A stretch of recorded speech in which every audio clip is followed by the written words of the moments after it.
so we're back live. Just as a very, very brief introduction, so this is myself and Dr. Amy Redmond, who is joining me, who you'll hear an awful lot from over coming days, weeks, months. We're doing these interviews for our book research, and really we wanted to make sure that we shared with everybody, because we are very, very cognizant that not all of our findings and insights are going to be shared within a book environment. And some of the interviews that we're doing with some of the experts that we'll have and real leaders in our field will be invaluable for people. And as a consequence, we wanted to make sure that we tried to share it with everybody. Whether you're looking at this live or recorded in 3 years' time, I hope that some of the insights that we'll get as part of our book research will be great for all of you as well. So without further ado, Amy, I'm just going to totally ignore you, just because everyone's going to be hearing so much from you in the past anyway. I'm going straight to Mike. Mike, can you just give us a basic overview as to sort of who you are and why, I suppose, we're interviewing you today? I'd be delighted to. Morning, everyone, or afternoon, wherever we are. I've if you're watching this remotely. My name is Mike Gedye. I work for an organisation, CBRE. I've been with CBRE for nearly 18 years now in many different roles, but my current role is I lead CBRE's tech, media and telecom sector vertical. So I represent large organisations in those industries for our advisory business in Europe, which means I'm sort of constantly talking about innovation technology as it relates to the workplace of the future for them, sometimes with and without their businesses wanting to be part of the conversation through sort of partnerships, and also then get dragged into our owner investor community as they seek to build the product of the future that's going to meet the needs of my clients. So I'm kind of at the crosshairs of supply and demand, you could say. Yeah, so really very customer focused. So I suppose just kicking off in terms of, you use that term innovation. So have you got that sort of overview of how CBRE approaches innovation? And I know you're quite UK centric, but what insights have you got for everybody about? Yeah, well, I'm actually not UK centric. I'm part of a global business line, so we we work in a kind of matrix, you could say. So I get involved in some of our big global strategic sort of initiatives, whether that's a response to a pandemic or dealing with the metaverse or whatever things that need a kind of global lens put on them. So if I was to describe our innovation sort of strategy, it kind of starts that there's a top-down and a bottom-up approach. The top-down begins, I guess, with our kind of core values as a company and our mission, which is driving great client outcomes, that client centricity. And we have in our kind of mission statement that we have values which include service and excellence. So you could say that innovation is at the heart of great service and great excellence. And that then informs, I guess, the way that our teams have to operate down into the field, into the client, into the local market. And then if you take a more limited, narrow lens on innovation, you might say it's all about technology and digital and innovation and around that particular market sort of focus. And we do have a digital strategy and a CTO, Sandeep, out of the US, who drives that agenda, which is informed by the needs of our clients and the outcomes we're trying to deliver. So that then gets cascaded into the markets, into the countries. And in the opposite direction, a lot of the innovation actually begins at an individual level. We've got a kind of culture of empowerment, of entrepreneurialism that encourages people to be creative. And our accounts often have innovation charters that demand that we bring ideas. So the goal, I guess, the perfect storm is when individuals bring things up that we can share and dispersed across the organization, and when things come down and we can apply scale to the benefit of our clients, which often needs investment, right? The biggest limiter and many times is, do you have the capital to turn a good idea into something that is viable? Can I jump in and ask you for a bit more information about your culture? So what would you say are the sort of core elements that really help to drive your ability to be innovative? I'd say number one is a kind of, if you read the corporate mantra, we have this corporate vision and mission, but actually the kind of bit, if you scratch beneath it, there's always been, and one of the reasons I've stayed with CBRE is this entrepreneurial kind of spirit, which is about creativity, it's about commercialism, but it's about bringing something new to the table all the time, as opposed to just striving for just consistency, which is important, but it's often destroys the innovation, right? Yeah. The second thing is around recruitment, and I think this is going to be really important for our industry, is that if we continuously hire cookie cutter people from the same places, you will just get an echo chamber of the same thinking around the same problems and the same issues. And we've through chance and design. So the design has been, a deliberate commitment to diversify what we recruit, where from and how, but also through acquisition. And we've been very acquisitive over the 20 years I've worked with CBRE. We've inherited, sometimes deliberately, sometimes just by chance through the acquisition process, new ways of looking at things, and increasingly digitally capable people who can apply some of the external thoughts around problems that we might have not have thought just from a very real estate sense. So through recruitment, you're kind of building the future of innovation in your firm. Yeah, I think it's recruitment, but then it's the dissemination of knowledge, right? Because the bigger we get, the harder it is to innovate, because the ideas get left in the different places. And so we spend a huge amount of time on what we call knowledge sharing, lunch and learns, championing sort of new ideas, and in groups, both internal and external, kind of knowledge sharing programs. And one of the things I run for example, a monthly webinar called Innovation Insights, which is really just for internal colleagues. It started off as an internal thing, but now clients come around just what's going on out there and how do we curate and translate that back into our day-to-day business activities with a real estate lens. I mean, it sounds like a great approach. We know that collaboration is absolutely foundational to innovation. So if you collaborate well, and by collaboration, I mean being united in not just successes and goals, but also in struggles and failures and new ideas. And if you do collaborate well, we know that innovation can rise sort of exponentially, but keeping that collaboration going can be difficult, particularly in this age where we are doing a lot more stuff digitally. Sounds like you have a great approach for innovation in your firm. So just in terms of sort of numbers and personnel and types of personnel, when you talk about your innovation and insights call, which was an internal thing, and you said it's now sort of spurned and it's gone a little bit bigger, just give us an example of what those calls look like, who's on them, what's the format. I think it's a really interesting way of disseminating knowledge. And by the way, then do the same for lunch and learn, which I think you mentioned as well. I'd like to see. Yeah, so I guess each of these things have a different purpose. I have a personal philosophy that to be innovative, you've got to inherently be curious, right? You've got to be curious that there might be something different than the status quo. So I set this webinar up with a view to almost being the kind of the pioneering kind of force that goes out there and looks for stuff outside of real estate and then curates it back into a monthly series that we say, look, this is what we found, this is what we've discovered, and this is what it could mean for real estate. Because there's lots of innovation within the bounds of real estate, right? Innovation around construction, innovation around research, but it's always from within, and therefore the ambition and the ability to transform, I think, is limited. So I've always had a philosophy which was look outside to bring it back. Now that audience is therefore made up of my colleagues from all functions and all service lines, plus clients from landlord and investor side and occupiers. And it's the only downside of it is one way, because it's 30 minutes a month.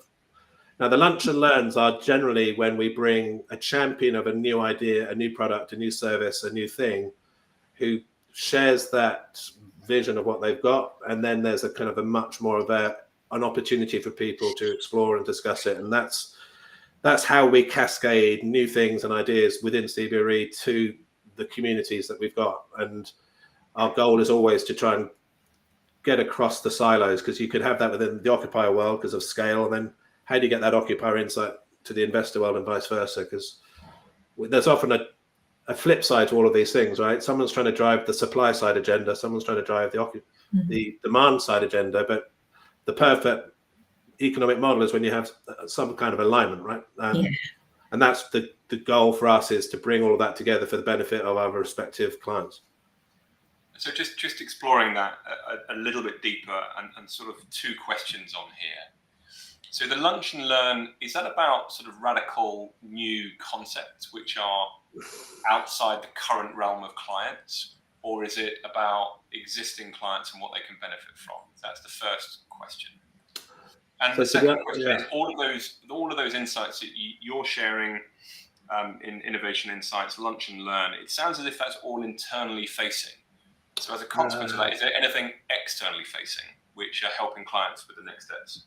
Well, the Innovation Insights is externally focused, right? Because it's looking even outside of the industry, let alone outside CBRE. Lunch and Learns tend to be more mainstream in terms of just because innovation begins with just continuous improvement at one end of the spectrum, and you described, I think, it as radical, beyond the norm. I think we've got a responsibility to do both, right? Which is continuously raise the bar, but sometimes look outside to be more radical.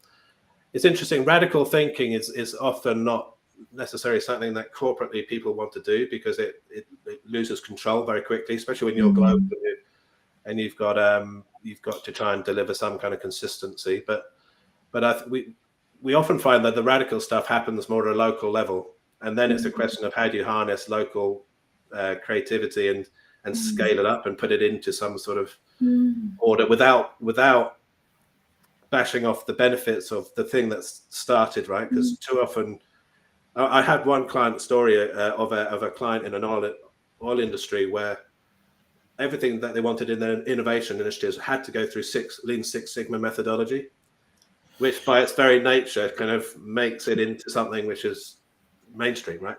Yeah. So the perfect innovation environment would be one where you encourage radicalism, but within some kind of borders of control. Yeah. And can scale that radicalism without destroying the very innovation that the thing came up with in the first place. That probably is easier said than done in an environment such as software and things where there's a speed of market cycle that you can do things fast. But in real estate, when it takes you 5 years to get the planning consent and the development consent and the funding in place before you've even built something, this real estate cycle is often a hindrance to radical innovation. So just touching on that second element of the question again, the example I often pull upon when I interviewed, and I'm sure you know Richard Pickering of Cushman, who does his bi-weekly blog, which is externally facing in terms of with an effort to bring, I suppose, their clients on the journey. So everything that you're doing at the moment, it sounds as if you're looking at external innovations, bringing it in to educate everything internally. But am I right in saying there's nothing that CBRE are doing which is about taking the clients on that journey? Oh no, God, no, you misunderstand me completely. Every relationship will have innovation within its core charter, right? So there's not a contract that I have within my portfolio and any sector portfolio across CBRE where we don't bring innovation as part of the day-to-day challenge or objective of the relationship, right? Because you're continuously trying to evolve. I think the mainstream innovation is often incremental, is my point I was trying to make. And it's only on if you had an 80-20 split, it'd probably be that 80% of innovation has to be just mainstream and deliverable and alongside the kind of corporate objectives of the customer. And then there's always that opportunity to bring out external, more radical thinking just to challenge and, if nothing else, to provide the opportunity for more radical thinking. And it may just nudge the mainstream a little bit towards something. Sometimes clients embrace it. And the great thing about our job is that some clients have an attitude and a desire to be more radical in the way they want to pioneer and innovate. Whereas some organizations, it just doesn't fit their DNA. So we've got to be adaptable to helping them with that. But they see us as the kind of conduit for external opportunity, contacts, the art of the possible. And we then have to try and translate that into their requirements. Mike, can I ask a more general question about your views of innovation at the moment? What makes you excited at the moment? What are you really excited about in terms of innovation in your role, in your field, in your industry? It's interesting because I was thinking about this before I came on, and for so many years of my career, the innovation was very slow moving because most people in real estate, which is inherently conservative, right, with the small c, some would say big C as well, is based on a risk aversion, right? It's about, if it's not broken, keep doing what you're doing, best do more of it. And the pandemic suddenly broke a lot of those rules, right? Because inevitably, when we went to a corporate customer and said, we want to do this, they say, oh, we can't do that. InfoSec says no, or no, the business won't allow us to do that because culturally we do it this way. And suddenly all bets were off, right? We were suddenly having to pioneer into this great social experiment of working from home. And I think that has that muscle of being more open to change is weakening, because people inevitably go back to old ways of working and not old ways of behaving. But I still think there's an inherent willingness to try new things. And if you combine that with some of the emerging opportunities for innovation, and everyone, and we'll talk about it, I'm sure, everyone talks about AI at the moment because it's the latest shiny thing. But I think those two things do provide huge potential for radical change. And that's what's exciting me at the moment. What are the greatest challenges with that? So as we know, with radical change comes huge resistance quite often. It's a natural, innate human tendency to resist things that are different, particularly if they're radical. Do you have an approach for how you deal with that sort of resistance to change? Yeah, we do. I mean, it's funny. I mean, so many times any new thing, the biggest barrier is not the capacity to do something differently, it's the willingness for people to take it on, right? And the best example I can give you is relating to CBRE's building in Henrietta House, where we were lucky in some sense of that we were developing a new London HQ in 2018 before the pandemic, and were on site during the pandemic, which some would say was not lucky. Certainly the guy around the project. And then we actually opened that building when we returned to the office, and we implemented a whole range of new things, which whether that was technology related, removing people's assignment to desks, or removing private offices full stop. And the first thing we said we were going to do was not change anything for 6 months, even if people said there's not enough of this or this doesn't work, because we knew that would be the instinct, right? The human instinct would be say, I don't like this because it's not how it was. I want it back to how it was. And we said, no change. And in fact, what was amazing was that the noise that you get month one actually went away because people adapt. And I think, so my biggest learning around innovation would probably be manage change through co-creating some of the solutions with the people you're trying to change, but don't necessarily stop with the ambition at the first hurdle, which is often what happens, right? You either enforce change on people with a new idea, they reject it because they didn't build it, or you work with them on it, and as soon as there's a bit of a challenge, they go, oh, this isn't going to work, stop. So I'd say human intervention is probably the biggest barrier to innovation, because people are scared of change. And I guess as the person implementing those changes, so it's about standing your ground. You've talked about learning and curiosity.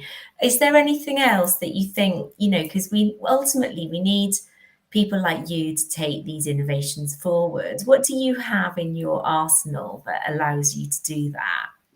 Well, I've always had a really simple philosophy for this, which is start with the problem or the outcome that you're trying to realize, and then reverse engineer to the change that you need to make. And in the context of real estate and prop tech and technology, I've often talked to clients and colleagues around technology tourism. You might have heard of shiny object syndrome or any other phrase of it, right? It's that this is new, everyone's talking about it, I want some. I start off with saying, why? What's wrong with what you've got already, and what are you trying to achieve with this new shiny thing? And they go, I have no idea. I just heard that it's the new thing that we've got to be looking at. And you could apply that to AI, the metaverse, to smart buildings, whatever it is, right?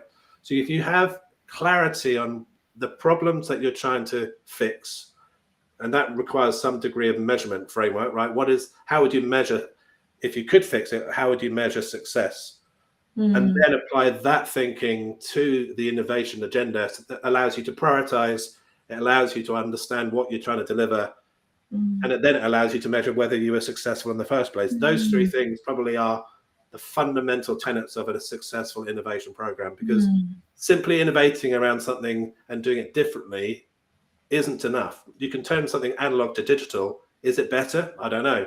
Did you use data that was flawed and put it in your digital system? There's still going to be a flawed digital system, just a faster way of finding flaws. So let's just go into that shiny object syndrome just for a minute, because picking up on a couple of comments, and it would be remiss, I suppose, not to talk about AI. Part of the book that we'll be looking at will be, I suppose, challenging some of the technologies that are coming out and the influence they might have on the built environment. AI does seem to be the latest in the shiny objects, but I know from reading quite a lot around CBRE's approach, just recently the article with Sandeep, who is he your chief digital? Yeah, so he has overarching responsibility for implementing our digital strategy. And he deals with a lot of the investments and all that sort of thing. Yeah, he has oversight of all our capital spend on tech, M&A, but strategy for tech-related investments as well. And I guess at the baseline of all that, his biggest challenge and biggest opportunity is then harnessing CBRE's scale and data to turn that into some kind of effective outcomes.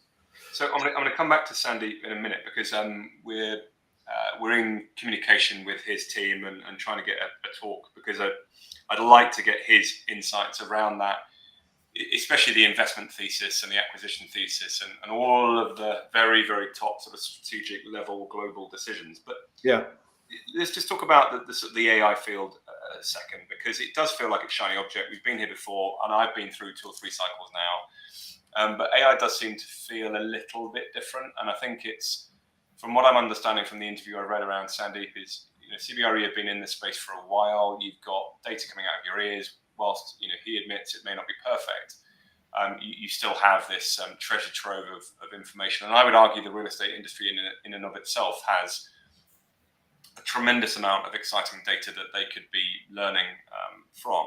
So can you just give me some of your perspectives on how will AI impact the built environment broadly, but then in particular, how are CBRE viewing it for your, as you say, driving great client outcomes? Yeah.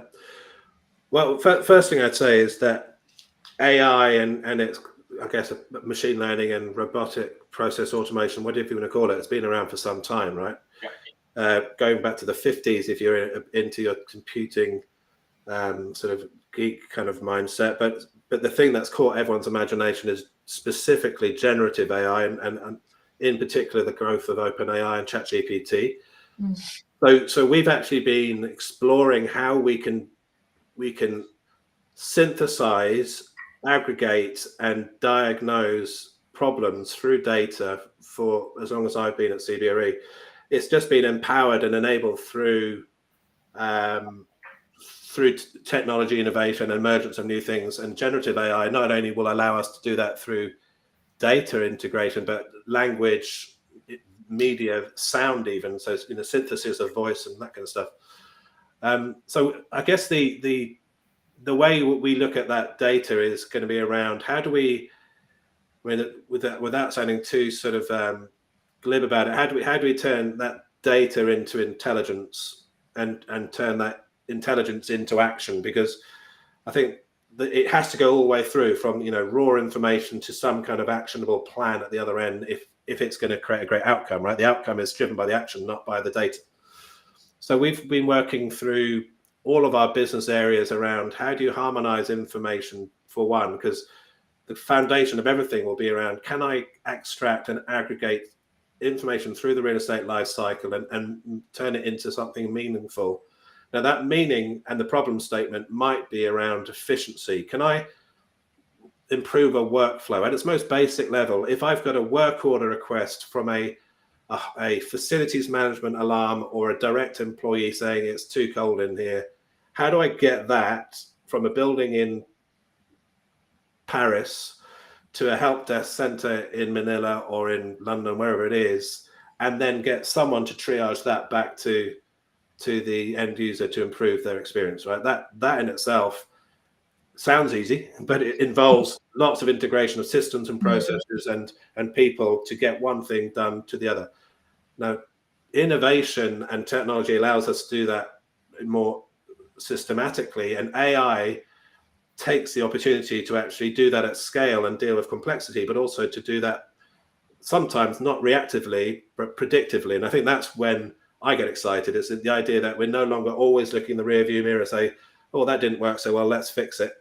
But actually anticipating a problem. Now, that problem might be a occupancy problem, it might be a energy management problem, it might be a availability problem for an employee who's looking for a meeting room, and to start to improve that real estate asset, which is inherently slow moving, to something which is a little bit more dynamic. And that's where I'm looking at it. So if you look at efficiency in the one hand, another example would be the ability to use diagnostics on a BMS system where there's a fault, and we've identified that fault keeps appearing at a certain cycle or a certain scale of buildings, or when we fix one problem, let's fix all those parts that were installed at the same time. So rather than wait for the next one to fail, you start to use a bit of planned preventative maintenance enabled by technology to be more dynamic in the way we look at that. So those are some of the things we're looking at. Supply chain, when you're buying and selling at massive scale, you can start to really identify trends in buying patterns, for example, and then you can leverage better your supplier partners to do things differently. So we're looking at, I guess it's scale and complexity are the two things we're grappling with. Simplification of the process to drive efficiency, aggregation of scale to create some kind of advantage, and doing it increasingly predictably rather than reactively to provide that better outcome for the client and some kind of competitive advantage by doing it sooner. Mike, oh, sorry, James, go ahead. I was only just going to ask one bit of advice on there, just because I think it's quite relevant to the industry trying to understand the rapidly changing sector of AI. Because I mean, as much as that's the shiny object syndrome, we all know it's driven by the data that you've got and the reliability and the structure of the data that you have. Yeah. Is there have you got any advice for perhaps businesses who haven't started yet in that AI field and are still grappling with understanding of the data sets they've got? How would you advise they start around that data aspect before they even start to think about it? It's interesting because I'll go back to my original answer without repeating myself, but you start with what's the problem, right? Start there, and always, whether it's a technology problem or not, start at what are you trying to fix? What outcome would good look like? But from a technology perspective, I think one thing I've seen over the years and learned over the years is that one of the problems is that every facet of real estate and the delivery, whether it's a physical building delivery or a service delivery, has point solutions. And people, I think, in the first generation of technology transformation for real estate focused on the products, right? They say, we've got to have a product for this, product for that, product for that. And you create a bigger problem, which is how do you aggregate the information from multiple products? Because each provider of that service wants their product to be the kind of galvanizing, integrating thing, right? So the smart building first gen war was, is it going to be the lift maintenance people or the BMS systems providers or someone else who's going to have that kind of interface for everything to glue it together? And I think the lesson that I've learned, and we've certainly CBRE has learned, is it's not the product fix that you try to worry about. It's the data integration that from these products is where the magic should happen.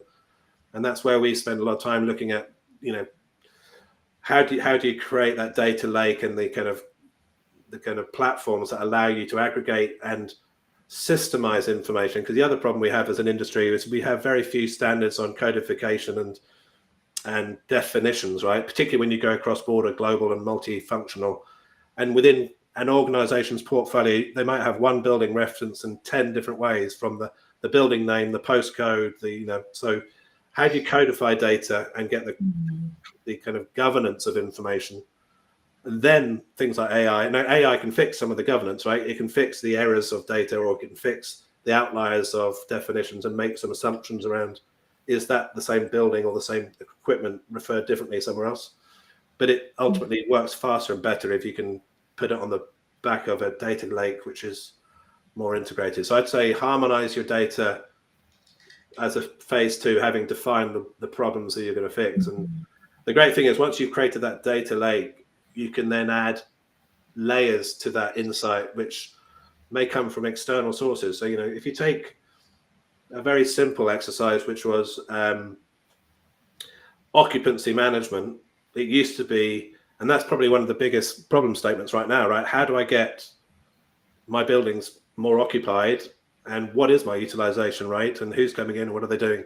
It used to be it's amazing to think about it, for 30, 40 years, people went around with a clipboard and measured it once a year or did a survey, right? Then badge swipe data emerged, and then we've had new things from IoT sensors, thermal sensors, to IP logins. The right answer is not one of those things gives you the total picture. It's your ability to layer all of them and then harmonize the insights that they combine to give you. And I think that's where we're heading, is our ability to aggregate multiple sources, internal and external data sources, and enabled by AI to start to bring it all together to provide new insights and new perspectives. Yeah, it's a good example. And I think I feel a bit sorry for you, Amy, on this, because I know the data sort of direction is not always your most interesting area. It is very interesting to me, though, and it leads on to another question that I'd like to pick your brains about. So you're describing some really quite exciting, innovative solutions, which are also by their nature quite complex. And it feels to me like innovative solutions are becoming increasingly complex. Yeah. And we know that innovation inevitably always has its challenges and its hurdles and its setbacks, and those increase as the complexity increases. So do you have any kind of reflections on how to maybe preempt and overcome challenges? What are the greatest challenges in your experience that people are most likely to face as they embrace? I'll give you a few thoughts, and these are partly personal, partly driven by direct experience, right? And I will anchor them around real estate, just because but these issues are across all platforms, I guess. One of the biggest things is around the trade-off between personalization and privacy. And I think innovation has allowed us to increasingly give to the consumer a far more personalized service, whether you're in retail, whether you're in medicine, right? The more they can personalize the recommendation to you, the happier you are as a consumer. And I think real estate has cottoned on to this fact, is that we could personalize space and temperature and types of amenity, whatever it is, right? Yeah. But for me to get that personal experience, I have to accept that I have to share information about myself, and privacy and occupancy and wayfinding and room booking, right? All of these things require some kind of personal trust of information to the provider of the service. And I always use the example of Uber as a great example of a service that you have to share your location to Uber in order for the car to know where you are, but they have to be entrusted with that data and not abuse it. Otherwise, you'll stand in the rain again and put your arm out waiting for a black cab. Yeah. And I think the same goes for the built environment. The moment any employee feels that the data they share is being abused by the employer or the landlord or the retailer, they're going to turn off their information, right? So privacy is one. The second one is obviously security, and that's a corporate thing. Everyone says we can do so much if we just put a sensor on everything, and then you're creating a cheese, kind of holy cheese of security infosec risks. But again, these things can be managed. You can have remote working and remote trading and remote help desks, right, and still have some sort of security. And then the third thing I think is the barrier, and increasingly will become the barrier, is the fear of obsolescence. Everyone wants the newest thing, but they don't want to be the person who puts it in at the end of the first cycle and find that when they put it in, the new things come along and they've put something in which is already out of date. And I think real estate has been a very slow moving industry, and therefore it's very hard to be obsolete unless you really are digging your head in the sand. But technology moves at light speed relatively. But that's why people haven't wanted to be the person put these sensor and test and pilot something new, because that fear of obsolescence. And I will just close my comment on that to say that we need to introduce the same mindset that technology companies have applied to that same innovative cycle, right? Which is, you've got to think big on, let's do something grand and ambitious around innovating in our industry. You've got to start small, because everyone tries to do a big project and it fails and they'll never do another one again. So the idea of piloting and minimum viable products, the language needs to change, right? Around how do we introduce innovation into a old industry? I think then it's, failure is not a bad thing.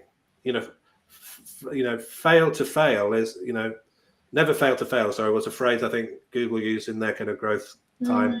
That as long as you learn from the failure, right? Don't fail for the hell of it. Fail because it's a learning cycle.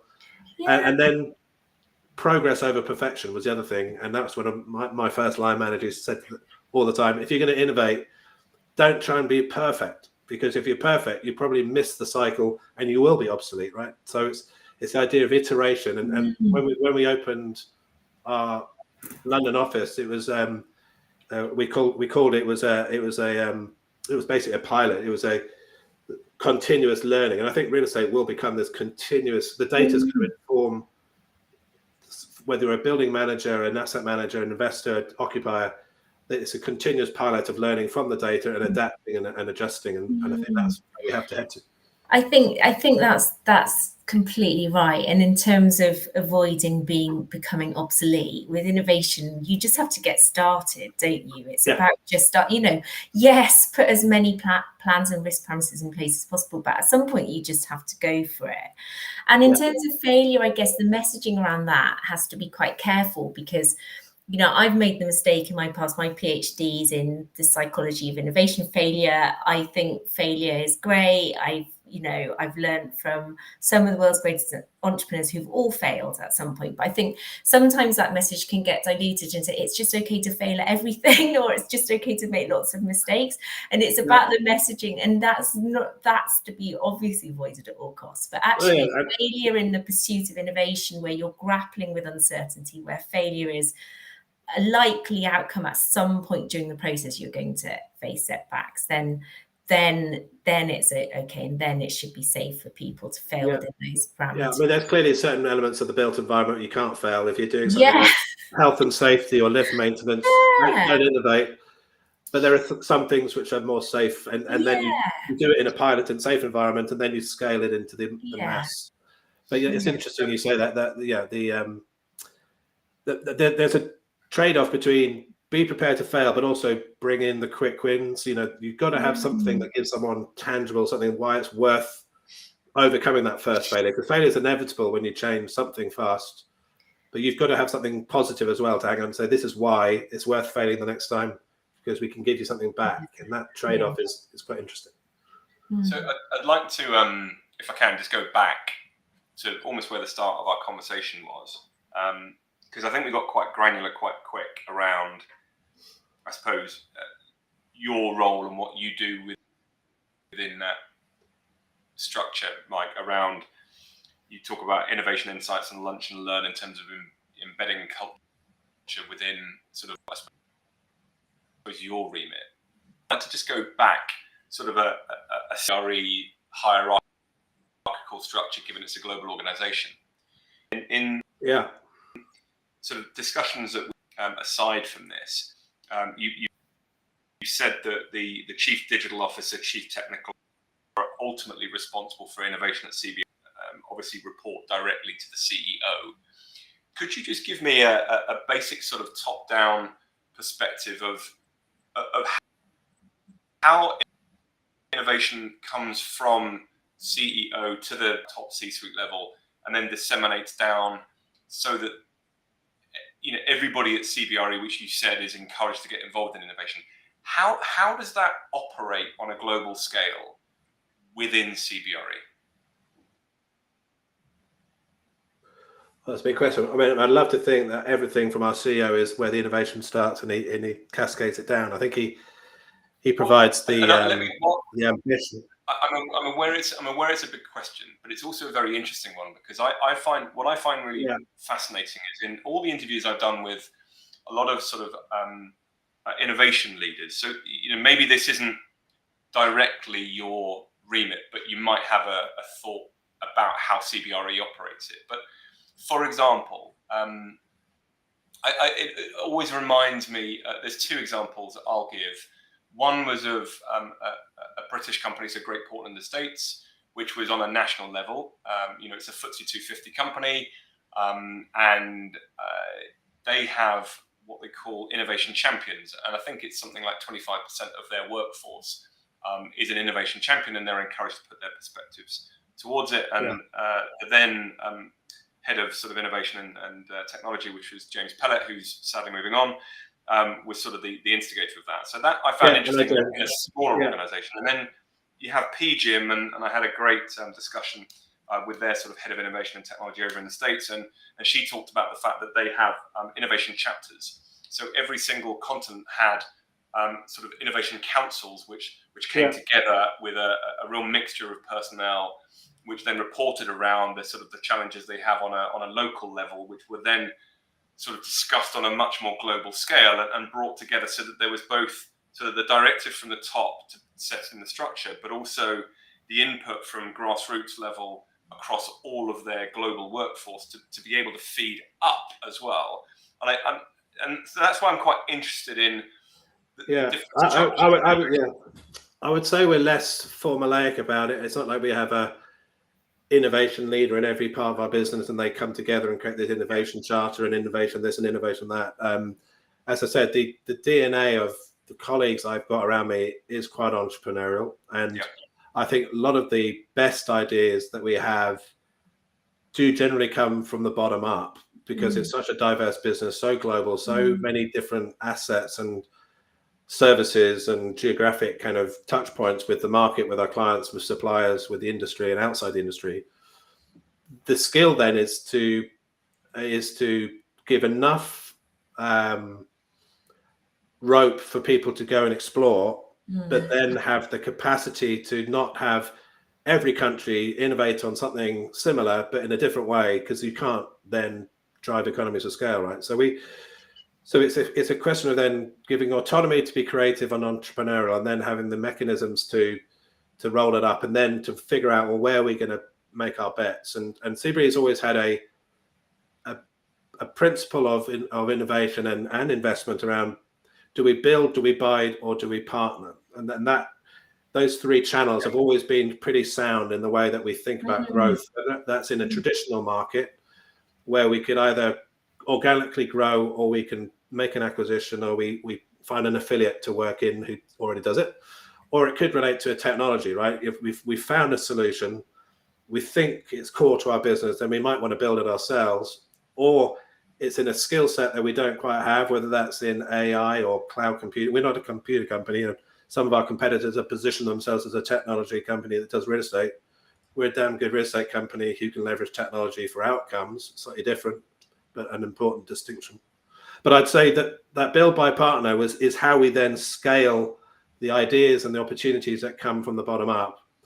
And there are some broader principles of growth and client focus that we've got, which get cascaded down, which each country and each service line is challenged to take their piece of that as well, in terms of how to improve our data strategy or our services or whatever else. So it's so again, just sort of boiling into that in terms of a level of detail, just because it's, what we're doing here is looking outside in, and it's probably taken for granted from your perspective as to what you do in terms of that build, buy, partner, which I have heard before, and I know that I think certainly you guys have done the direct investment, you've done your investment via VC funds, you've got a lot of examples of how you spread that that philosophy around. But I suppose what I'm interested in is let's say Mike, on the one hand, who his role is quite on the innovation side, you probably have one route to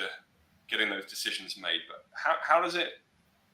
What's the route for a general CBRE person who's interested in this space and sees that they have an idea? What's the route within CBRE to get it to, I'm assuming, Sandeep, at the top end of that, to start running that trial? Or is it that nothing has to end up at Sandeep, and actually there is autonomy, as you said, on a national level? How does that all look within CBRE?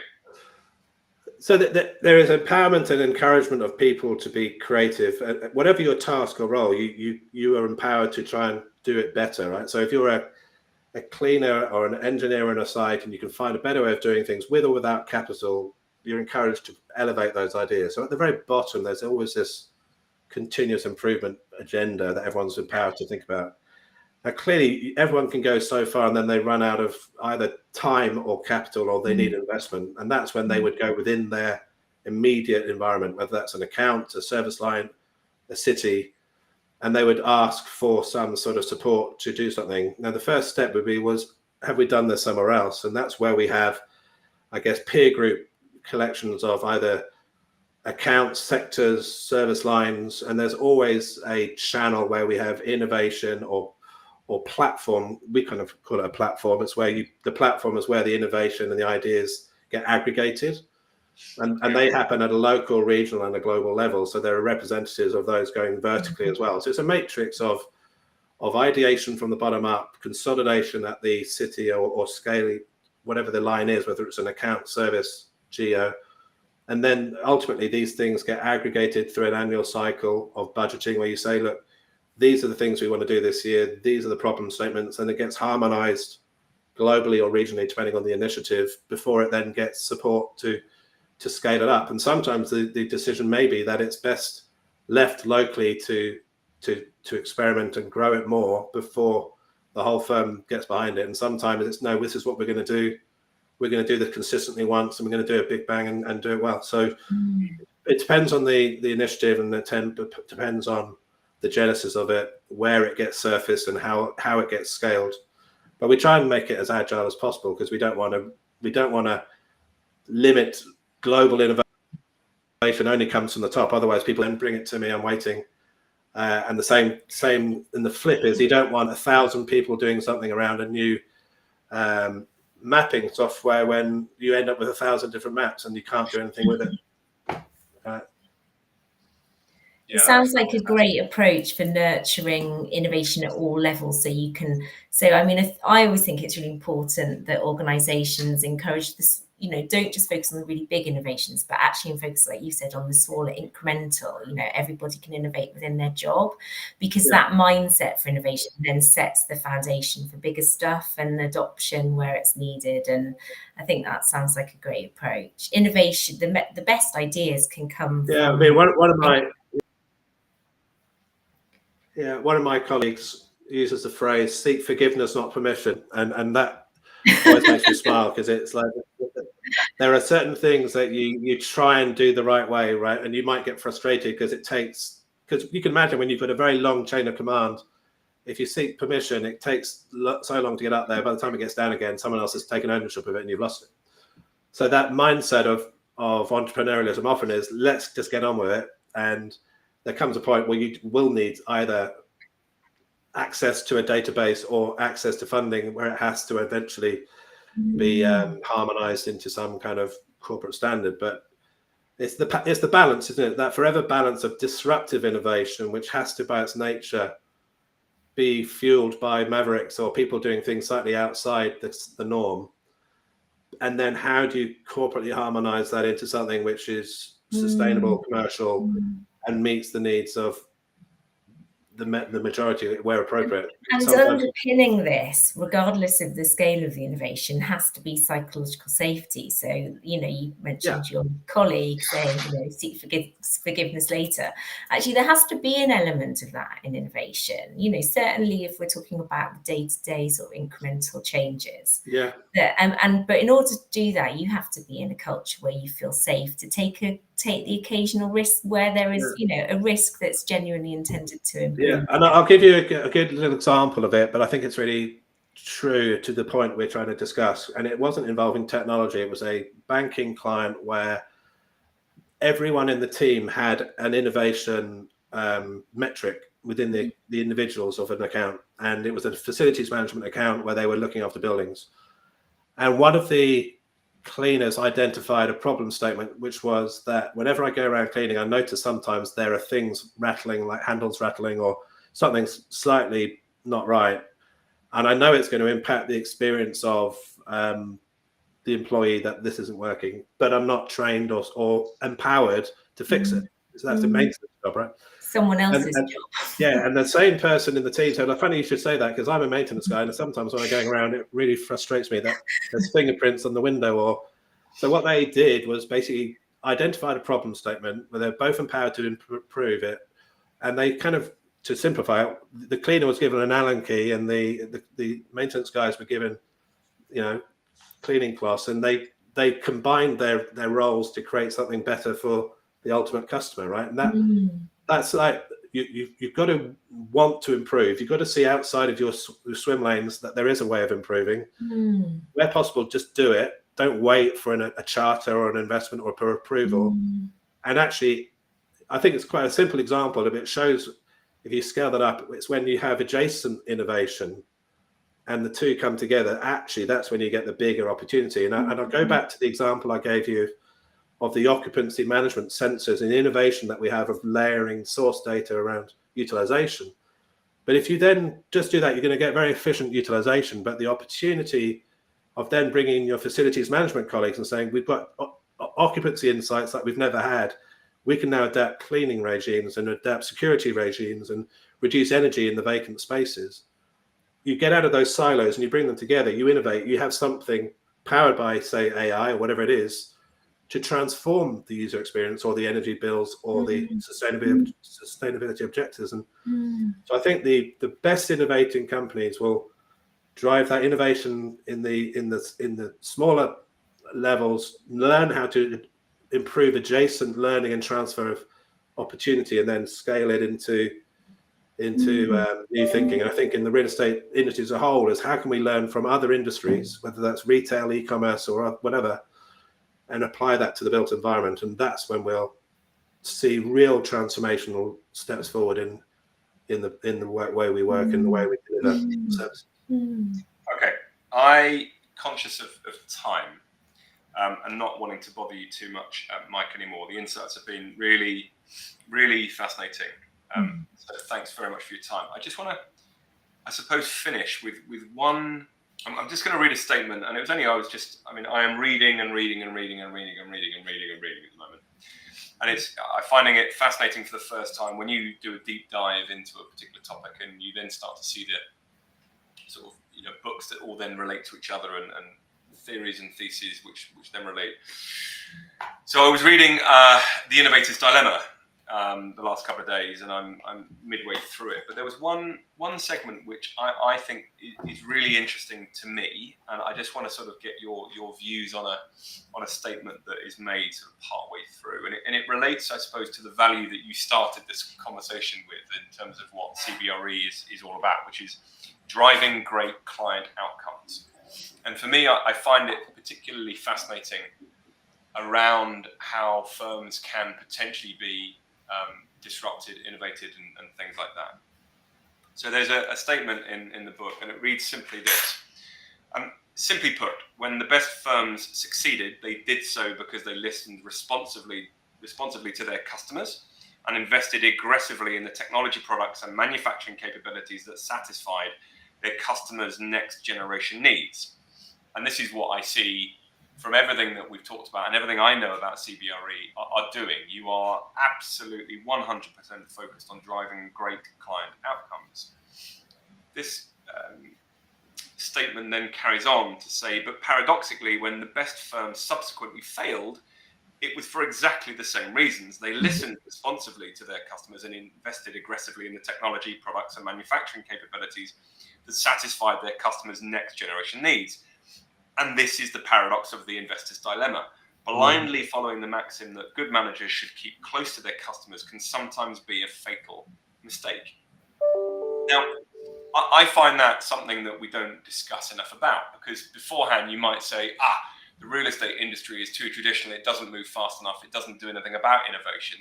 But here we are talking about CBRE, and you guys very, very evidently are, and you're addressing your client outcomes and being very focused on that.